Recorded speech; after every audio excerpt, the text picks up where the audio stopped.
Namaku Suci, 29 tahun. Aku akan membagikan cerita hidupku, meskipun tak mudah, tapi tak apa. Siapa tahu bisa jadi pembelajaran. Kisah bermula saat mertuaku berkunjung ke rumah. Aku tak punya firasat atau pemikiran sejauh ini. Suamiku bernama Heru. Usianya 30 tahun. Awalnya hubungan kita baik-baik saja. Namun karena kita belum diberi momongan, semuanya seperti salah. Kebaikan kita juga seperti tak ada gunanya. Di hadapan Bu Sri, ibu Mas Heru. Berbeda dengan Bu Sri, Pak Budi ayah mertuaku tak mempersalahkan soal itu. Dia hanya menyuruh kita untuk bersabar. Dia tetap baik kepadaku. Pagi itu Pak Budi datang ke rumah. Dia mencari Mas Heru, ada yang ingin dia sampaikan. Kalau dari raut wajahnya nampaknya penting. Mas Heru segera keluar dan menemui sang ayah. Keduanya mengobrol di teras kecil di depan rumah. Aku membuatkan kopi untuk mereka berdua dan menyuguhkan jajanan ringan. Setelah aku langsung kembali masuk, tapi entah itu pikiranku saja atau benar, Pak Budi memperhatikanku yang masih mengenakan setelah baju tidur. Aku berpikir positif saja. Mungkin itu perasaanku saja yang berlebihan. Mungkin karena 3 hari belum dapat jatah dari mas suami, aku kembali melanjutkan masak di dapur. Tak lama Mas Heru masuk rumah dan berpamitan akan berangkat kerja. Aku pun menghantarkannya sampai depan pintu. Masih terlihat sosok Pak Budi yang masih ngopi sembari merokok. Mas Heru pun berpamitan dengannya. Setelah Mas Heru pergi, aku menemui Pak Budi dan menyuruhnya untuk sarapan. Meski awalnya menolak, tapi akhirnya mau. Pak Budi mengikutiku masuk ke dalam rumah dan duduk di meja makan. Aku pun menyiapkan piring dan peralatan makan. Setelahnya, aku berpamitan untuk mandi dulu. Pak Budi melanjutkan makannya. Aku pun mandi, tapi seperti biasa, aku selalu kelupaan membawa handuk. Karena ada Pak Budi, aku akhirnya memutuskan untuk kembali memakai baju tidurku tadi. Tapi dalamnya sudah basah, jadi tak aku pakai. Karena tak memakai handuk, bajuku sedikit basah. Apalagi ini baju tidur, kainnya tipis, jadi terlihat ngeplak semua. Tapi apa boleh buat, mengkondisi begitu. Aku berjalan dan kamar mandi ke kamar tidur, dan melewati Pak Budi di meja makan. Tiba-tiba saat aku lewat, Pak Budi memanggilku. "Neng, tolong dong minta air yang dingin," ucapnya. Mendengar permintaan Pak Budi, secara refleks aku langsung menuju dapur. Aku mengambil air dari kulkas dan segera memberikan ke Pak Budi. Tiba-tiba pandangan Pak Budi begitu tajam ke arahku, aku belum sadar dengan apa yang terjadi. Wajah Pak Budi mulai berubah. Setelah beberapa menit, aku baru tersadar bahwa pentilku terlihat jelas. Aku segera izin ke Pak Budi untuk masuk ke kamar dulu. Aku segera masuk dan ganti baju. Tapi aku berusaha melupakan itu. Aku tahu ini kesalahanku yang terlalu ceroboh. Aku kembali keluar, ternyata Pak Budi sudah selesai makan. Dia duduk di ruang tamu. Aku merapikan bekas makannya dan mencuci piring.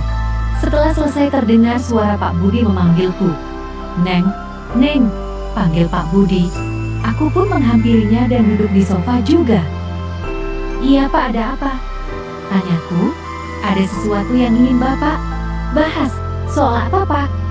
Kok sepertinya serius?" tanyaku. "Bapak kesini tadi untuk ketemu kamu dan suamimu, karena ada hal yang penting. Tapi sebelumnya Bapak minta maaf. Gimana kondisi kamu?" tanyanya.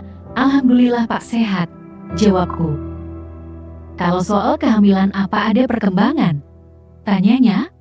"Belum Pak kalau itu," jawabku lembut. "Udah coba ikhtiar kemana?" tanyanya. "Ke dokter sudah, ke alternatif pun sudah," jawabanku. "Kata dokter apa?" tanyanya kembali. "Ya tidak ada masalah di kami, kondisi baik," jawabku. "Jadi gini Neng, minggu kemarin aku mendengar Ibu Sri punya rencana mengenalkan Heru ke seseorang. Bu Sri ingin segera menimang cucu, ujar Pak Budi.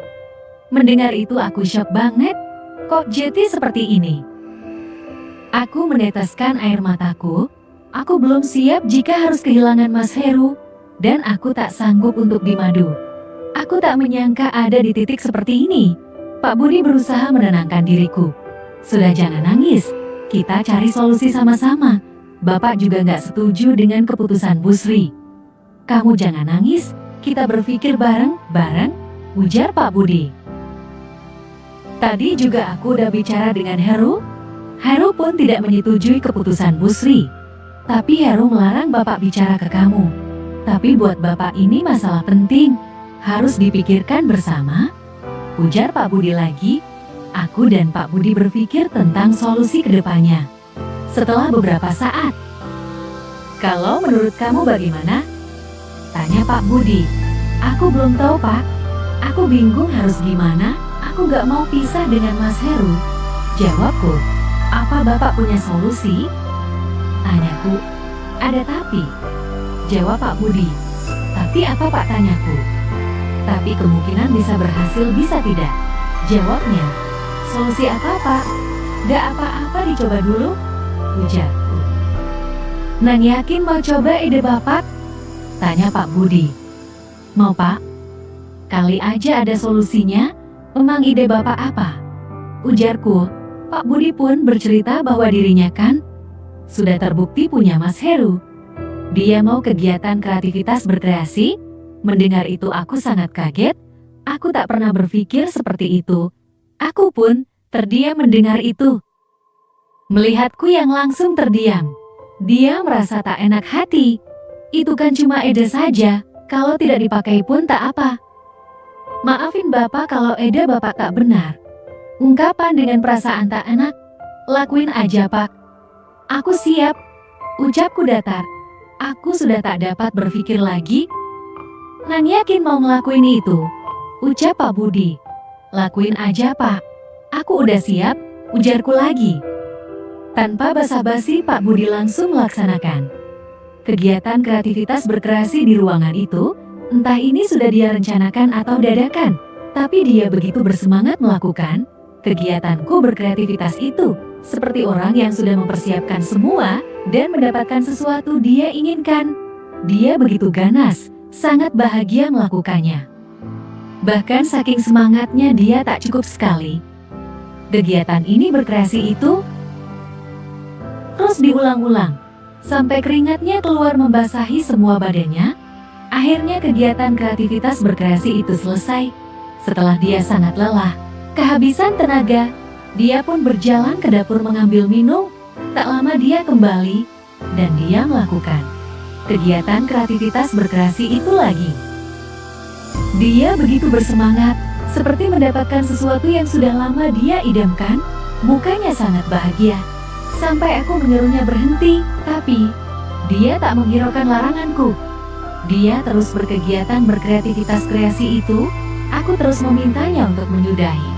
Tapi dia tak mau berhenti berkegiatan itu. Meski aku memohon, tapi dia tak peduli. Makasih ya, Neng, jarnya sambil menyudahi kegiatan kreativitas itu.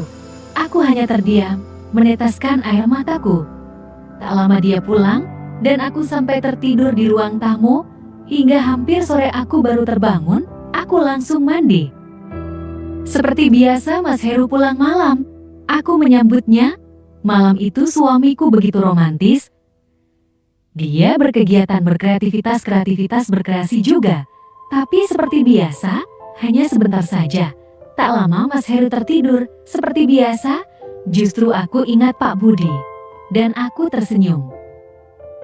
Hal seperti itu hampir setiap hari suami kerja. Dan libur saat suamiku libur. Sampai di sebuah momen, saat masuk 2,5 bulan, aku mulai mual dan badanku terasa tak enak. Mas Heru mengajakku berobat. Kata Pak Dokter aku sedang hamil 3 minggu. Kami sangat bahagia. Keinginanku sudah terlaksananya. Aku juga mengabulkan semua keinginan Pak Budi. Selesai. Cerita ini hanya cerita fiktif semata. Dengan tujuan menghibur. Semoga kalian terhibur.